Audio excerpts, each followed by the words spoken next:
There can hardly be a place on Earth that's been as extensively studied as Easter Island. Archaeologists have sketched, measured, and mapped more than 19,000 sites. But they had to jostle for space with anthropologists, agriculturalists, historians, seismologists, and plane loads of other experts, not to mention TV crews. But no one can hope to answer the central riddle of this mysterious island. No written history from the Age of Giants has ever been found, so we'll never know the purpose of these extraordinary sculptures.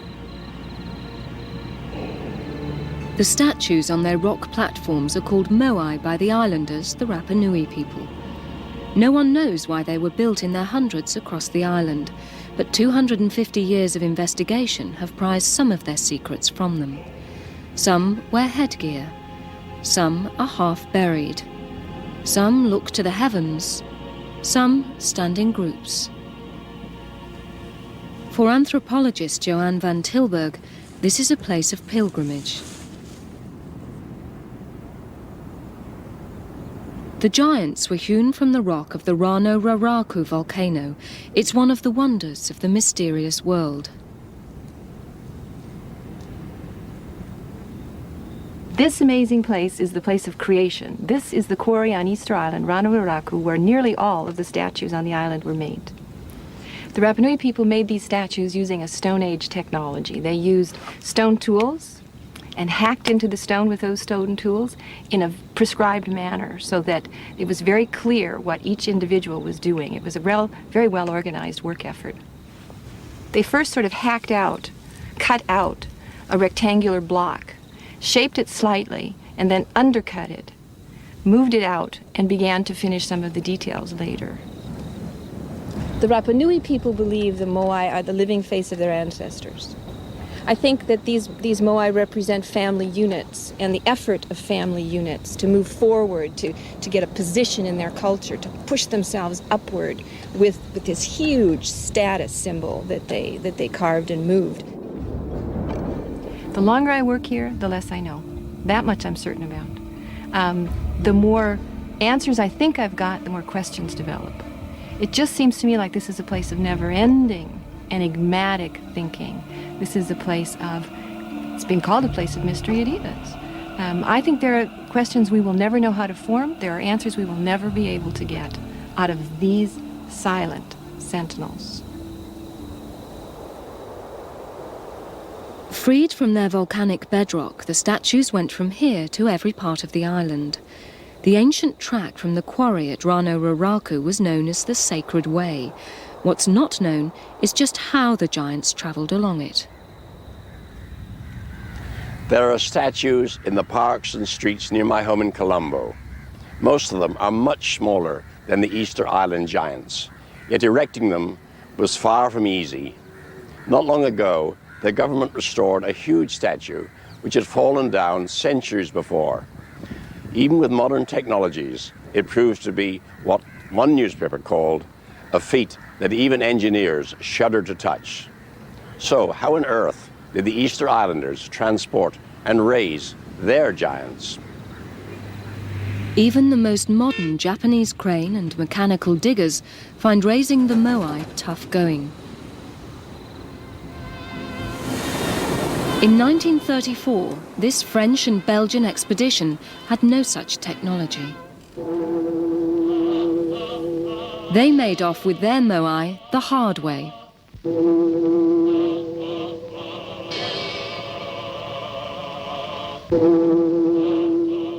It took 100 islanders and all the ship's crew to drag a 6-ton statue by sledge.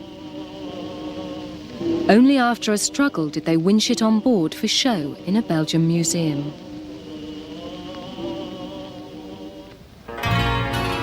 Prague, capital of the Czech Republic. Home of a man who devotes every waking moment to shifting heavy objects. Pavel moves heavy plant for a living and for fun. The problems of moving the moai had Pavel hooked. A giant was cast in concrete, the manpower roped in, and a legend was put to the test. It said the giants had walked. Pavel showed this could happen by rocking his giant from side to side. Today, he's testing different claims. First, that the moai were dragged on their backs over rollers. The workers of Prague are enlisted and put into harness.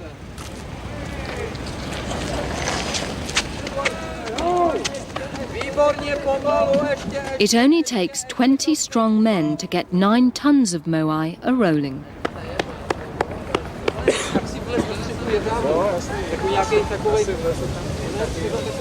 The support team's hard pressed to keep up with the rollers. This method was probably used for small statues. It means between 5 and 10, 15, maybe 20 tons on Israel.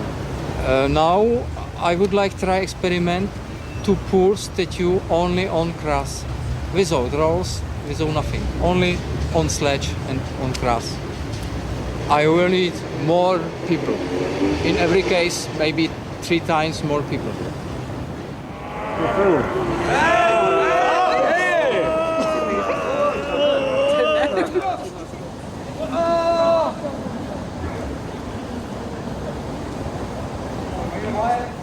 Even with 3 times the manpower, without rollers to help it, the moai won't budge an inch.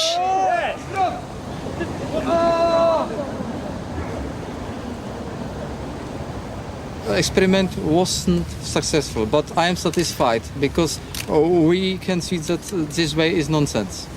Now we can try with mashed potatoes. We will put many potatoes under sledge and we will see.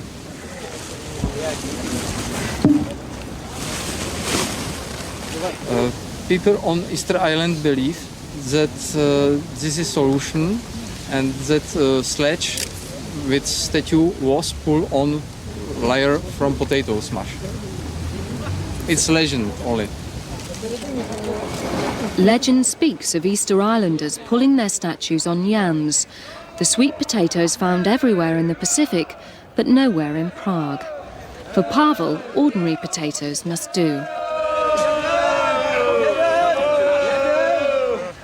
Legend may be true. Legend is true that potatoes helped for lubrication. In America's cowboy country, Professor Charlie Love also has moving on his mind. Like Pavel, he's cast himself a moai. Charlie Love wanted to try out the walking theory as well, but with wooden feet on the statue, rollers under it, and a posse of choreographed cowboys. On local TV news, Charlie has pulling power. On 3, 1, 2, that's it, pull. Now here's something you don't see every day. A 13-foot-high, 17,600-pound moai. Harder's not quite making it. But the 25 Rock Springs volunteers couldn't budge this moai from the soft dirt. Good, it's good, keep going. Harder. Getting the giant to move can need a little 20th century help. Whoa, whoa, whoa. Watch your back out, out of the way. It's too late now. Rat. Uh-oh. The single greatest problem that we had in any of the moving methods was choreography. And I think perhaps that if you belonged to the lineage that this statue was going to pertain to, you might have better chances at choreographing the moving of it than if you're in Rock Springs, Wyoming with a bunch of Americans. Because getting them together, explaining exactly what you're going to do, and then having them do it in unison and not be catastrophic about it, meaning pulling the statue over or having it fall on someone, that takes a lot of coordination. We were eventually able to move the statue in terms of how far can you move it and how fast can you move it. We moved our statue on a level ground about 132 feet in the space of 2 minutes. What you're probably looking at on Easter Island is a lesson in how people can get together to do spectacular things and cooperate at a huge level. I mean, it must have taken hundreds of people, all neatly coordinated, to move some of those big ones. I think there are loads of mysteries left on Easter Island. I think the biggest one, the most pressing one currently, is you've noticed, you've been staring at this statue, it has no top knot on it. How did they get the top knots on the top of the statues? No one knows what the top knots or pukao were for. Whether they were crowns, turbans or hairstyles, only a few giants wore them. Those that did became even more awesome. Made of red volcanic rock called scoria, the top knots weighed as much as 11 tons. Hey! Hello! Hey! Tenhle ten poměr těch pák je moc. Mounting them on the giants is a heavyweight problem, even for Pavel Pavel. His first task is to overcome the top knot's resistance. Luckily, he knows his potatoes. The mash should ease things. Je? Výborně. No, výborně. Pavel uses only ropes, tree trunks, manpower and ingenuity, all that the Easter Islanders had.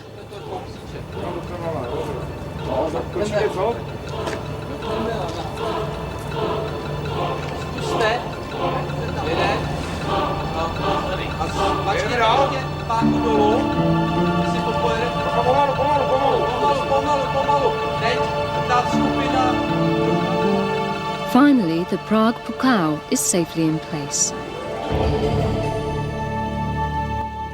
Back on Easter Island, wild horses won't drag one secret from the Moai.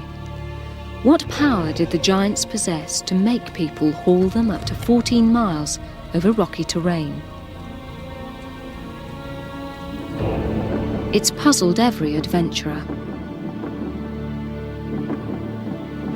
From the Dutchman, Admiral Jacob Roggeveen, who discovered the island on Easter Day in 1722, to Captain James Cook in 1774. He wondered if the statues showed that a race of giants had actually lived here. The Frenchman La Perouse didn't think the giants were religious idols, but noted that the natives showed the statues respect. During the First World War, Catherine Scoresby Routledge catalogued every single Moai. She unearthed no answers. French academic Alfred Metro sought the truth in the island's legends. In the 1940s, Tor Heyerdahl thought that the giant builders came from South America. He retraced their journey on his Kontiki raft. The giants themselves maintain a stony silence. They stand, most of them with their backs to the sea, watching over the communities whose ancestors some say they represent. But there are a few exceptions. These stand inland, set askew on their rock platforms. For astronomer William Liller, these Moai provide some clues. We found that there were approximately 14 that were aligned with the equinoxes, with the solstices, those special points where the sun rises on the first day of the winter, the first day of spring. And it was unusual to find so many. It's not what you would expect. The chances of it happening by accident were exceedingly slim. So therefore, there must have been some reason behind it. And the obvious answer was they did it to show the direction towards the rising sun on these very special dates, the shortest day of the year, etc. To them, the stars, the heavens, the sun, the moon, these were the closest other pieces of land that they knew.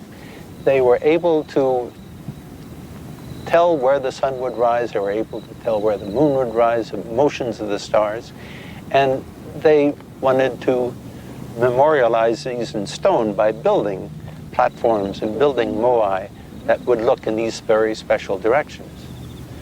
We found that this particular platform and this particular moai, the statue, had been twisted around relative to this plaza out in front so that it was looking off in that direction. And it turns out, we found, that that is precisely the direction in which the sun rises on the shortest day of the year, 21st of June down here. And at the same time, it rises just to the right of a small little hill over there called Mata Maengo.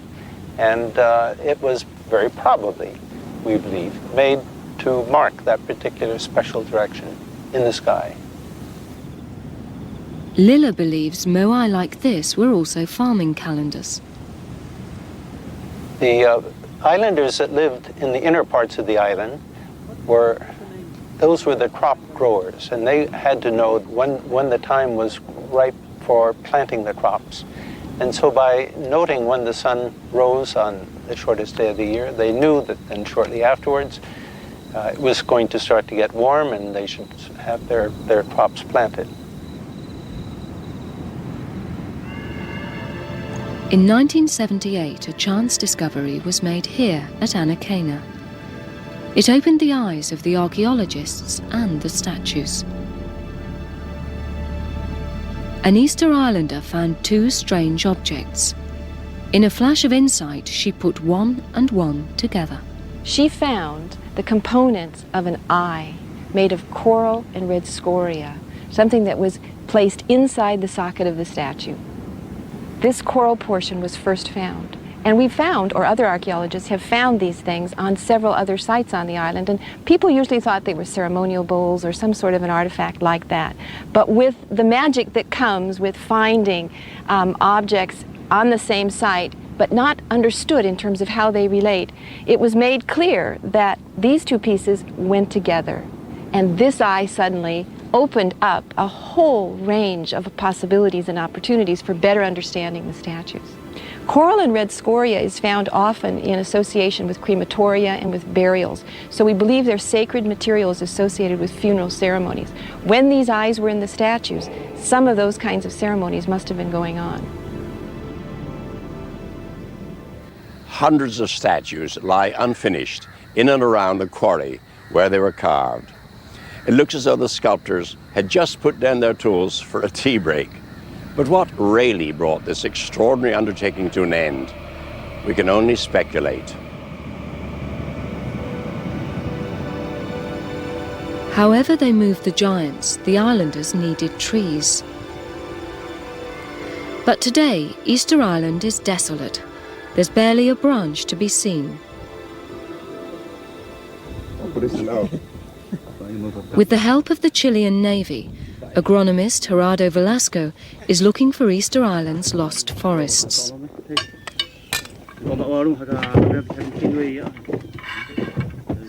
He believes traces may lie deep in the lake at the heart of this crater.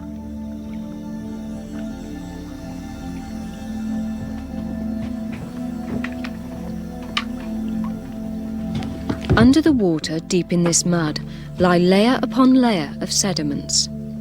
Preserved in them are pollens from thousands of years ago. They hold the key to tell experts what vegetation grew on the island and when.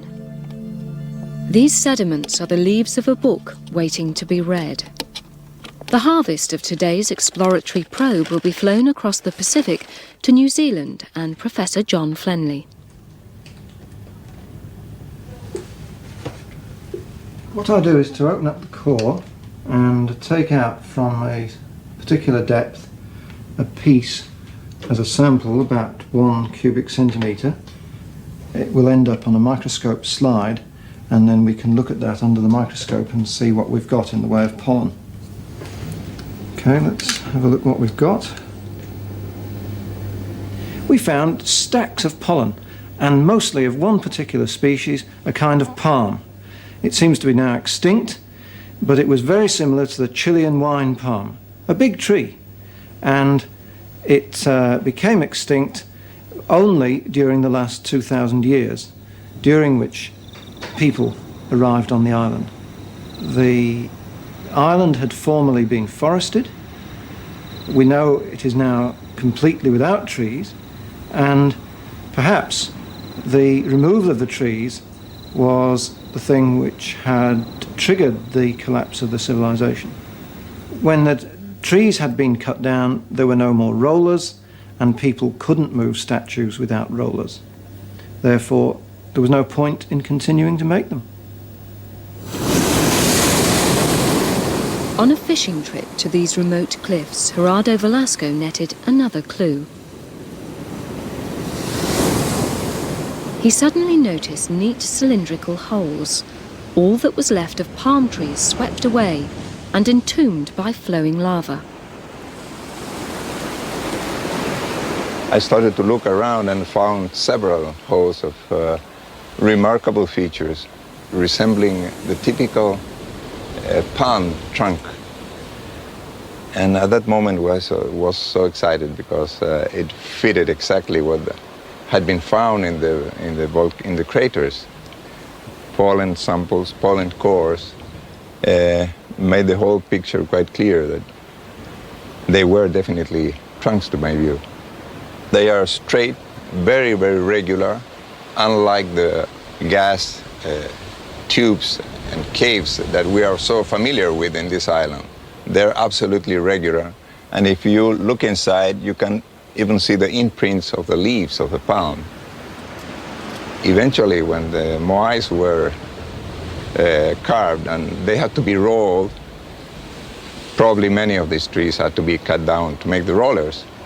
They provide excellent rollers. These trunks, they're perfectly cylindrical. When they had no rollers, of course, they couldn't move them anymore. They couldn't move the moais anymore. So we believe. Or could the moai themselves literally point to the reason for the end of the giant building age? All around the island they lie, face down or up, toppled from their rock platforms. Historians thought they were demolished by warring tribes. But one geologist realised that Easter Island lies at the heart of one of the world's most active earthquake zones. He found that 80% had fallen in the same direction, to the west, knocked over, he believes, by seismic waves.